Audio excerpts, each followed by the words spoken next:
Hello, I'm Gnomes, and today I'm going to be showing you how to make these book page garlands.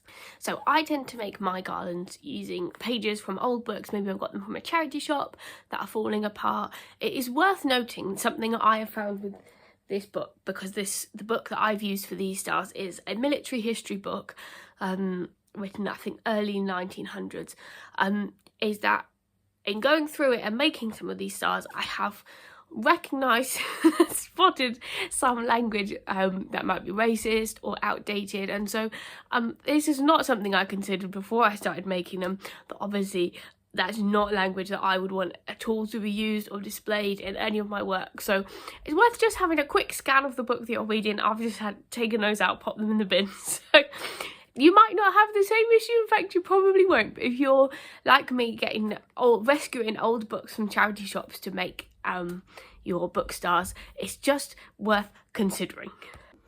Okay, what you will need your piece of paper. I tend to use about 10, but you could do more or you could do less.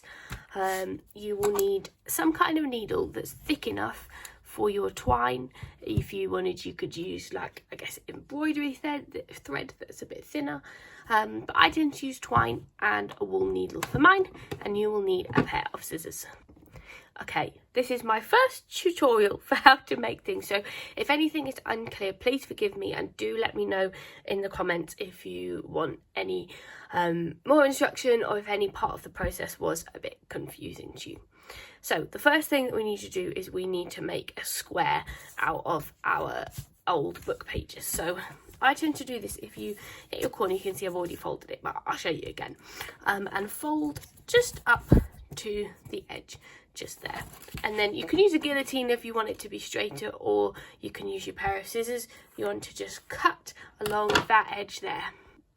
Okay, so you can see I've cut along the edge, and what I like to do as well is I'm going to just trim this bit to make it a little bit neater too. You don't need this rectangle that you've saved, but you could always use it to make an even tinier book star if you wanted. And then if you unfold this, you can see we now have a square shape. So what we're going to do here is now we're going to make this square shape into a pentagon. So these steps are not too tricky with this bit. It's just a case of watching carefully to see where the folds are. So the first fold, we're going to fold it in half. So fold the top down and then press nice along, make that clear crease. Then you need to take your top left corner, and again, like we did at the beginning, fold it down so that corner meets the edge. You can see there, making sure the corner meets the edge. So and then press it along so I've got a nice triangle. So you should have your square shape on one side and your triangle there. And then we're going to unfold it. And now we need to take just this top flap. So you've got the rectangle, taking the top half of the rectangle, and we're going to fold it up to the top. Whoops, there we go. Up to the top and back down again. So what we've been doing is, if you look carefully, you can see in your left hand side, sorry if I get my left and right the wrong way around, on your left hand side you can see we folded, and then there's a line, and there's a little point where your horizontal line and your diagonal line meet, and that's the bit we're going to focus on, and we're going to bring this corner to meet that point, and then fold it. Appreciate this is a bit weird, it's just it's just to make the right shape for us. Okay, so you folded it like that. Take next this little corner that you folded across, and we're going to fold it back on itself. So I find it helpful, so we have had it like this, I find it helpful to turn the page around just to be able to get that point a bit better, and we're folding it back on itself. So again, the corner is, I'll show you, so you've had it like this, and now you're folding it across, and the corner that we had over here is meeting this edge here, and we want the edge bit there, that edge, to line up on this edge. I'm hoping that this is making sense to you. Okay, next, again, I rotate it. This just makes it easier for me to fold. You don't have to rotate it, I just find this easier. And we're again going to take an edge and meet an edge. So we're taking this edge all along the top, and we're going to fold it. I sort of squash here to make it fold better. Fold it to meet this folded edge that we've already got. So you see we have, now I've moved it. So it was like this.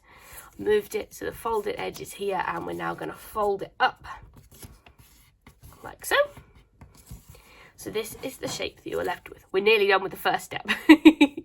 Okay, after that, turn it over and then bring these two edges to meet each other. So just to make it clear which two edges it is, it's, I guess if this is your triangle, it's not your rough triangle. It's not your long shape with the scrappy bits at the bottom. It's your two shorter sides you're folding across to meet each other.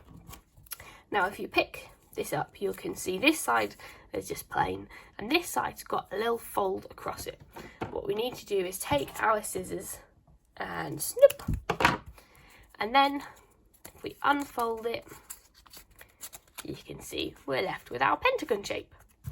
All right, next, again, this will be easier to see on yours. It's a bit tricky to show you, but you can see from each corner there's a line going in. Our first step is we're going to take each edge and we're going to fold it so that the bottom corner meets the line over here, and then this bottom corner meets that line. So you've got the two lines, the bottom corners. We're going to fold it, press that really smooth, and then unfold it. We want to do that for all 5 edges. So turn, fold to where your lines are. Again, it should be more obvious on yours where the lines are. I appreciate it's not easy to see on mine, but yours should be more obvious. So we're folding each edge up to the line and then unfolding them again.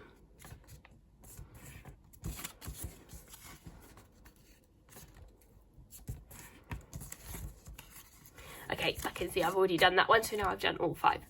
This next bit is a little bit fiddly, okay? So now again, we're going to do this to all of our edges. Where you can see it's already folding where we've made the fold, so we're going to fold one side in. This is the fiddly bit. With this corner, I sort of get my finger underneath and poke it out, because we want it to make a little, what do you call it? Like a corner, I suppose. It's folding out to make a little edge. So we press those down and then unwrap it and then rotate and do it again. This might take a bit of time to practice, okay? It can be a little bit fiddly. I do appreciate that. This is not an easy thing to make. So we're going to do that to all 5 corners.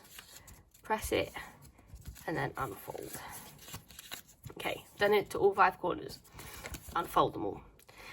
This is probably the trickiest part of the whole thing. Keep practicing. It does get easier. After all, if you're making 10 stars, hopefully by number 10 you'll have nailed it.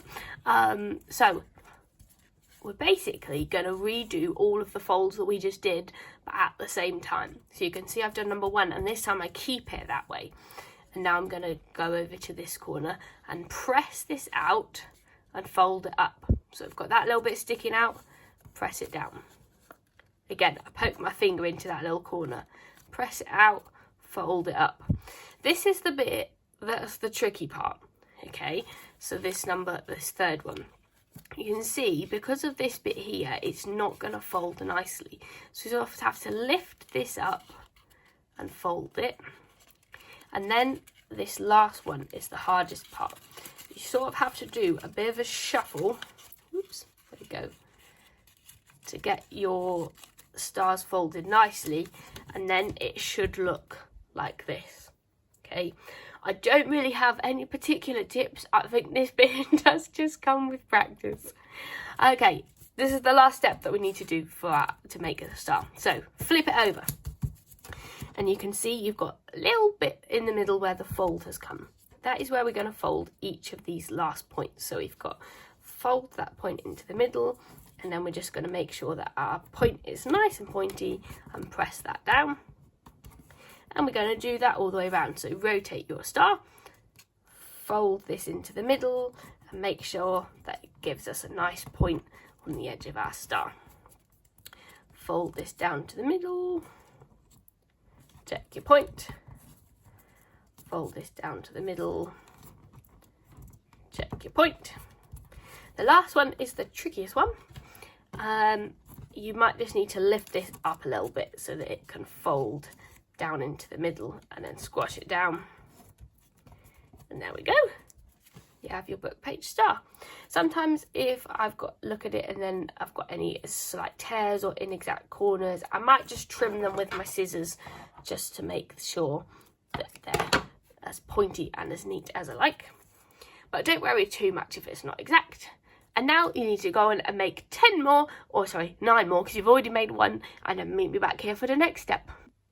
Okay, now you have your stars. You next need to get your twine and thread your twine through your needle. Now I tend to keep this attached to the twine, so then it's easier to choose what length I want. And you just want to pick up your stars and thread your needle, sort of do it through that bit. And pull your twine through, and then keep going until you've got all of your stars threaded onto your twine.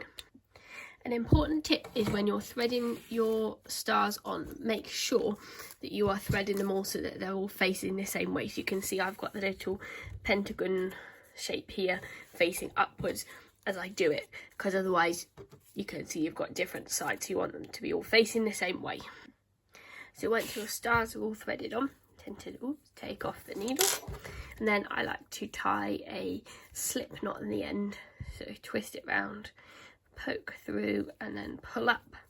Then you can make this a little bit bigger, so then you've got a loop that you can hang, and then on the other end make it as long as you want, and then snip and tie a slip knot on that side. Now you probably could tie the stars on. I prefer to not tie mine on so that I can spread them out as much as I want depending on the space. And that is your star garland. So you can see this is my finished garland. I can now hang it up, and it will look lovely on my wall. Let me know if you made your own, how it went, whether there's any bits that you want me to film another video on, going through a bit slower so that you can really focus, or if you made some, show me pictures in the comments. Bye!